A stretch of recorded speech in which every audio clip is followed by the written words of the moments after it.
Welcome to the Genius Talk podcast. I'm your host Atul Raj from the bestemailmarketer.com, and today we have Robin Fisher Roffer with us. Robin, thank you so much for joining us. Thank you for having me. I'm thrilled to be here. Great, we are also thrilled. So, for our listeners who don't know you, can you tell them who you are and what do you do? Sure. I'm a brand strategist and storyteller. I started my career in branding when I was 11 years old. My father, who was a single dad, taught my sister and me the advertising business at our kitchen table. And he taught me about finding the simple truth of a brand, taught me how to lay out ads, how to pick the headline, how to pick the body copy. He took my sister and me to meetings and we would watch him pitch and close business. Wow. So when you have a single dad and there's no one to take care of you other than him, that's what you end up doing, learning from them. And he raised my sister and me to be ad men. Of course, there were no ad women back in the day. And he made a bet with me when I was 18 years old. He bet me that I would start my own business by the time I was 30. And that's exactly what I did. I was working for Turner Broadcasting and I started Big Fish Marketing, and they became my first client, and then Discovery Networks. And then over the next 2 decades, I earned the trust of every television network and media company you can imagine, technology company, to build their brands, to tell their stories, to write their CEO speeches. And so my dad's bet paid off. Yes, it was. Okay, so who are your ideal clients? Like, who do you help? Who do I help? You mean what companies I help Yep, now? exactly. Yeah. Well, last year I wrote the speeches for the CEO of Hewlett Packard Enterprise and NVIDIA, Jensen Huang, who's become very famous, obviously, Yeah. with the chips. And I wrote those speeches for those gentlemen to be given in the Sphere in Las Vegas. The Sphere is a multi faceted entertainment venue. I art directed the presentation and wrote the speeches. And then Delta Airlines asked me to also do that last year for them. And so the CEO of Delta in the Sphere gave a speech that I helped write with his team. Then in January, I dropped the mic. And after so many years of creating brands, building brands, and telling their stories, I decided to help individuals, people like who are listening to this podcast, in creating their own brands, their own great stories, and helping those that are starting up, that are wanting to change careers maybe, or wanting to take their career to the next level or their business to the next level. I'm helping them through doing private workshops and also group workshops at the Modern Elder Academy, which is in Santa Fe, New Mexico, where I live, and also in Baja, California. So I pivoted. I reinvented myself in the company Big Fish to be Yes. more focused on people, which is that what you do, Yeah. individuals. Kind of. I do that. I'm sure you have much more than that, but that's Right. what my, being on a podcast is about serving others with information that they can Uh-huh. use to build themselves up to reach their highest potential. So part of what you do, this method is that.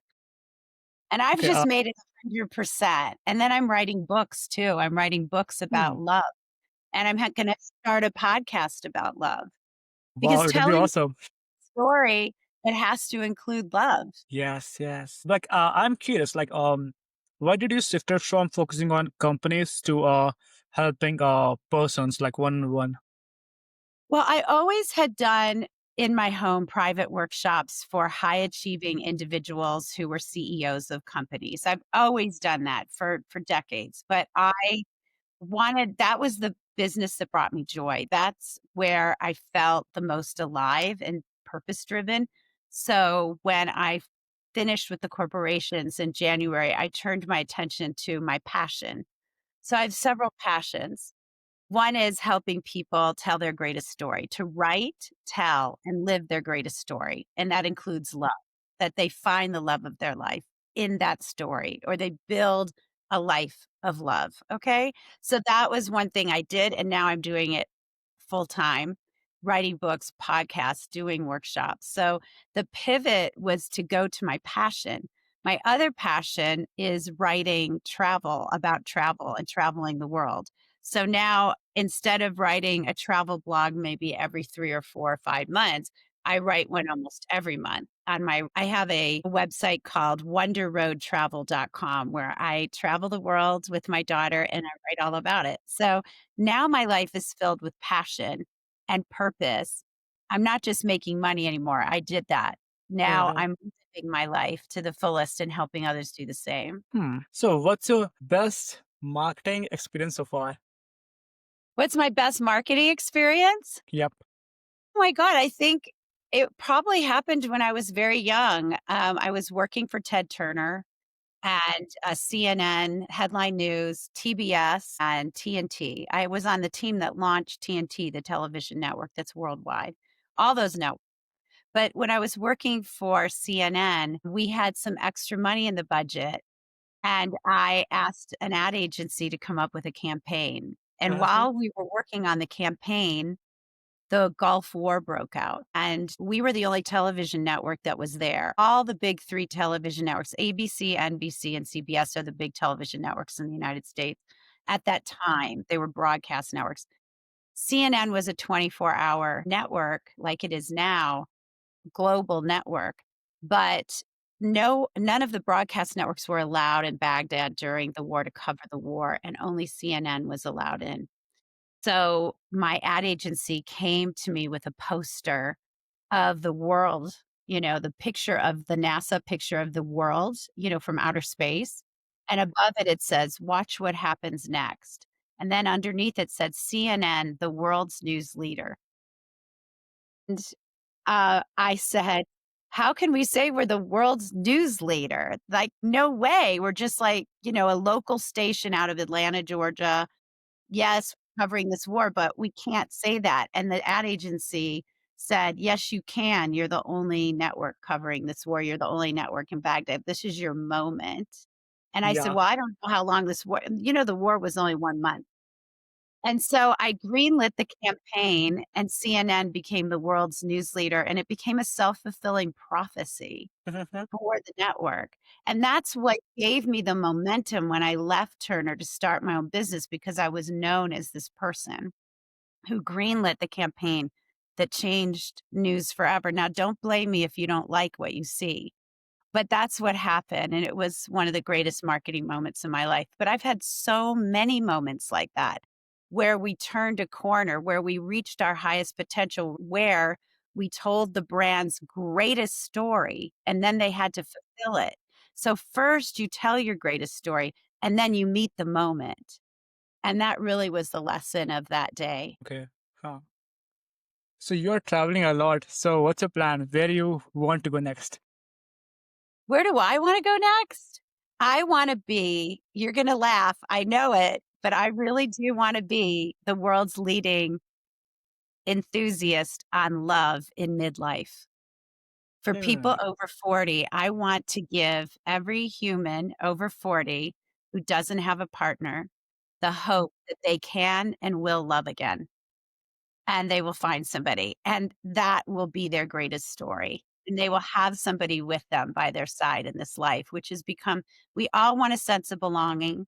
The Uh-huh. world is so divided with hate and bad feelings towards one another. I want to bring love to the world. I want to get back to, what the Beatles said, love is all there is, and I want to live in that space. And I want to help individuals, like everyone listening on this podcast, achieve their highest potential, tell their greatest story. I want to really write books, which I've written 3 books on personal branding. I wrote the first book ever on personal branding. I have written a book on fearless leadership and how to be different to succeed. So, this fourth book about love is like this complete set, because it has to be part of Uh-huh. your best life. It can't just be about making money. Yeah. Huh. So, when is your book coming out? That's a really good question. It's in edit right now. So we've got to get it through edit. I'm hoping Valentine's. Wouldn't that be perfect? So, I think Valentine is on February, right? February, exactly, which is my birthday month. That's Wow. that's like I'm aiming for that, but I'm aiming really high. Hmm. because that's how you achieve that's what I learned from brand marketing all these years, is that if you let your small business make you small-minded, you will never achieve your dreams. You have to really have a vision for your career, for your business that is in your grasp, like you can do it, but out of reach. It's big. It's so big that it gets you out of bed in the morning. Mhm. It makes you want to achieve. So everyone has to find that vision of where they want to go and why they're here, right? Those are the 2 components. Mission's why you're here, your vision is where you wanna go. You have to have those 2 things working and make them bigger than you could ever dream possible, and that's your road. That's your North Star towards your success, and I believe it can include love too. Yeah, I think when we decide our goal like bigger than that we can accomplish, I mean, if we think we can accomplish, then we get more motivated because it will be like, some kind of challenge. Yes. Yes, and if you have faith in yourself Mhm. and the people around you, and you have found somebody who has real faith in you, then you can achieve it because otherwise you'll go into fear. See, when you're in fear, you can never be in faith. But when you're in faith, you can't be in fear. So you have to have faith in yourself that you can do it. So you set your sights and then you have the courage. I call it the ABCs. You have to have action. Mhm. You have to have, like, take the action to get to that vision. You have to have belief in yourself that you can Mhm. do Yeah. and believe other people having belief in you. And then the courage to get up every day and keep going even when you get knocked down. So it's the ABCs. What do you think? What are the most common branding mistake businesses make? The blinding mistake that businesses make is they get comfortable. It's Hmm. a flashing yellow light. In America, we have these, we have that you've seen our lights. Maybe you have the same in India, Yeah. but, red, green, yellow. Yellow means caution. Mhm. Being comfortable, being complacent is like the yellow light that we keep driving through. One day you're gonna get hit. It's this flashing yellow light. It's going, "Caution, caution," because when you get comfortable, that's when you have to pivot. That's when you have to reinvent, and you're gonna be bored, and so you're gonna get sloppy. So the Mhm. biggest thing and then the other thing that businesses do is they grow their team, but they add people who upset the team. When you see somebody who's upsetting the culture that's making people miserable, you have to get rid of them. You have to know when to cut somebody. They hold on to bad people for too long. And then you also need to know when to leave a situation, like a client Mhm. who's no good for your business, who's taking up 80% of your time, but they're only Huh. 20% of your revenue. Mhm. Those are also mistakes, but particularly that marketing firms and agencies make. But every business makes that mistake. Spending 80% of your time on something that's bringing you 20% of your revenue is a huge mistake. So you got to Mhm. cut back, as painful as it might be. So you know what? When I do like copy, there's one thing I always focus on. It should be different than what everyone I've seen. Okay. So do you guys also did same thing? Yes, of course. I mean, you want to be able to come at a marketing we're talking marketing here and Yep. copywriting. Yep. Yeah, you wanna come at it from the most authentic, optimistic place. So a place and it's gotta create an emotional connection. So it has to be original, it has to feel fresh, and it also has to be simple. It can't be written to try to impress through fancy language. It has to be really simple, the communication. The simple truth is what you're always looking for in your copywriting. You know what? Like yesterday, I was having conversation with a guy, and we are talking about like copy is not copy. We just like do the research and just put the research, and we just frame it in a good manner. Well, I mean, it depends what you're writing the copy for, right? Yeah. So if you're writing copy for a beauty product or cosmetics, you need to understand the target audience and maybe you do some research so you understand a woman's psychology or what drives a woman to buy a certain kind of product. But you're not going to put that in your copy. Mhm. That's just information. So, but if you're doing like you have a technology that you're trying to write about, like AI, you're trying to write about what your AI does for the customer, then you better be really well researched.